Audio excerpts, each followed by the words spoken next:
Welcome to Art and People. My name is Manuel Ringlstetter, and this is my journey to find out all about creativity. I want to meet inspiring and fascinating artists across all genres. I want to find the spark that drives them all to create. Come with me on this journey and uncover some of the greatest secrets. Be inspired. This is an interview with the principal ballerina Kristina Lind and the soloist dancer Henry Gray from the Bavarian State Ballet. Welcome Kristina, welcome Henry. Thank you. How and when did you actually become involved in dancing? Could you tell us a little bit about your journey? My parents took me to see Cinderella when I was 4, and I was obsessed with it and just made them put me in ballet and never stopped. I actually started with jazz when I turned 5, and then I started ballet when I was 8 because I was told by my teacher that if I did ballet, my jazz would improve, and then it kind of snowballed from there and just kind of eventually took over my life. What is the best thing that you learned through dancing that you could transfer to your normal life? There's so many. There's so much, yeah. And share some.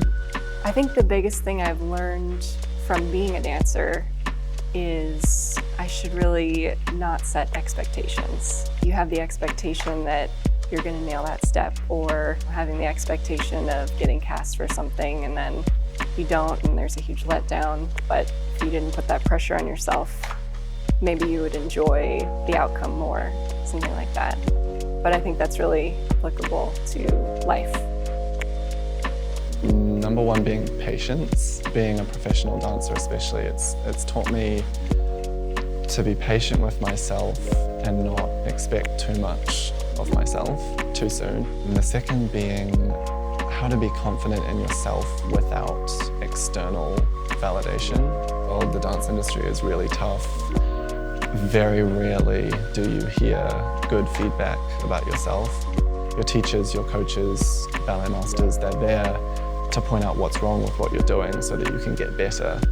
But quite often it can really get you down that no one's telling you that you're actually moving in the right direction, or no one's telling you if you've succeeded at something. You need to find that confidence within yourself. It takes a while to get to that point. Oh yeah, oh man. So what inspires you at the moment the most? For me, I think it's the creativity that happens when you collaborate with people, bring people together and create something so awesome. So that really inspires me. What are you most proud of? That's a tough one. Yeah. I would say I'm proud to have made it. Like, I had this dream when I was 4 years old, and now here I am, and I've lived in 3 countries and gotten to dance all over the world, and I made it. Like, that's wild. What? I'm still here, still going.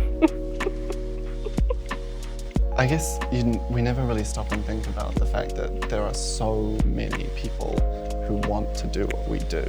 For me, it's that I made it out, which I love New Zealand, but as a dancer, there's not much for you there, and I wanted to do more, so yeah.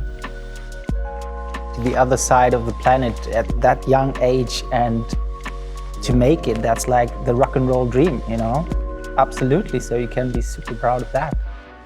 And I mean it. What was the most funny or embarrassing moment you had ever on stage? Should I go first? If you want. So it was my first season in Amsterdam. The company did not know me that well. We were on tour, and when you go on tour, you don't get to try things on stage beforehand. You just kind of get there, get ready, do the show. So we were doing Giselle, and you're in these long tulle skirts, and I had to get off stage with 16 girls. We all had to do the same steps, and we did this like jumping sequence off the stage. And I knew I was gonna step on my skirt and eat it again, which is exactly what I did. I went for the jump, I was in the front of the stage, I went for the last jump and I stepped on my skirt and just fell down again, and I literally heard the audience go, "Oh!" Everyone saw it coming, eh? Everyone felt it, man. So yeah, that was my introduction to the Dutch National Ballet. What was your favorite part at the shooting today, or your favorite outfit? My favorite outfit was your floral suit. Oh, really? Yeah, it was amazing. Yay. I was kind of jealous. My favorite outfit were those really long pants that I had on. You ripped open? No, not the ones I broke. The kind of sun god moment with the like extra fabric around it were really loose, and I also really enjoyed just getting to improv with you. yeah, that was fun. We've never done that before. We've never done that. See, our job doesn't let us do these We never get things to be at creative all. like this. No. You both are still so young, but I want to ask the question. What comes after being a world-class ballet dancer in your 20s? Depression. That comes before. No. I think about it a lot, and I don't really have an answer, but I think it's just when it's time, the next thing is gonna pop up, and then that's the new direction to go into. Door will open. I'm working on my college degree. Been working on it for 10 years, but Are you? yeah, What?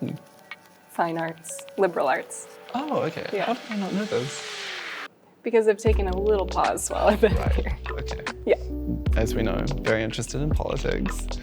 Being an activist, working for a non-profit, working as a policy advisor for politicians could be something that I'd be interested in. But at the same time, I would like to pursue writing more and actually make something of it.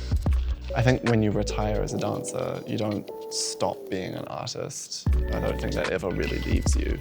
But I think for me, it would be morphing into a different medium. The coronavirus has hit us very hard all over the world, and most of us very unprepared. I guess all of your shows were canceled in the last month. How did you get through this COVID-19 situation so far? Alcohol, Netflix, marijuana. No, kidding. Honestly, I have no idea. I have no fucking idea how I got through it. You know, New Zealand closed its borders. I really tried to go home, found out that that wasn't possible, it wasn't allowed. So, I don't know, it was my worst nightmare, being stuck in my apartment alone by myself for months without seeing anyone, doing anything, without dancing, without performing. I have no idea. So when the lockdown happened, we were preparing for Swan Lake, which is like incredibly demanding. Yeah. If the lockdown didn't happen, I don't know if I would have made it through Swan Lake. So I was like pretty tired at that point. So the fact that the lockdown happened was like a huge pressure release for me. I was not prepared to actually get a break and take care of myself. So I treated it as that and just like embraced the free time. Just hung out with my husband and our dogs. And it just felt like the biggest gift of time, even though the uncertainty was a lot to deal with, just not knowing anything really, what it meant for our jobs, what it meant for our health, our families, everything. Like, that was stressful. But the actual time of the quarantine was more positive for me. Thank you guys for watching. Stay tuned for more episodes of Art and People. See you next time.